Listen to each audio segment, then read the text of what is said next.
Au Soudan du Sud, dans le comté de Kapoeta, Michael Lokourou emmène paître ses bêtes au petit matin pour éviter la chaleur.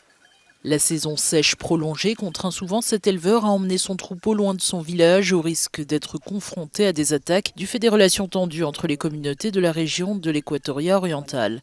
En raison de la sécheresse prolongée, nous avons été contraints d'emmener nos animaux dans d'autres régions frontalières pour les faire paître. La sécheresse et l'insécurité sont nos principaux problèmes. Lokourou a appris à vacciner ses bêtes grâce à une formation offerte par la FAO. Le vétérinaire Kinto Asai est venu lui montrer comment déceler les maladies et soigner les animaux malades. L'impact de la vaccination se voit aujourd'hui à la santé du bétail. Comme vous pouvez le voir, les petits ruminants sont en bonne santé. Regardez comme ils sont sains. Même notre propre bétail, nos bovins ici, se portent mieux grâce à l'efficacité de la vaccination. La FAO a installé dans ce village un réservoir d'une capacité de 30 000 mètres cubes ainsi qu'une pompe à eau alimentée par des panneaux solaires.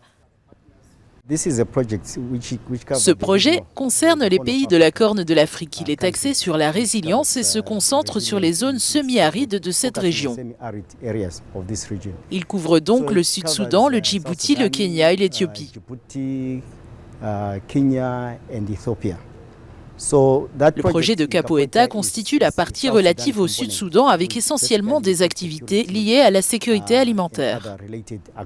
Alors que les combats continuent de faire rage dans de larges pans du pays et les effets du changement climatique persistent, Meshak Malo, représentant de la FAO au Soudan du Sud, explique que le niveau préoccupant d'insécurité alimentaire reste un défi majeur.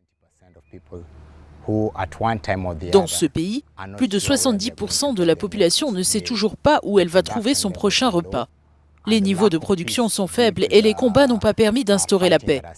Ce qui fait que l'insécurité alimentaire constitue un défi de taille.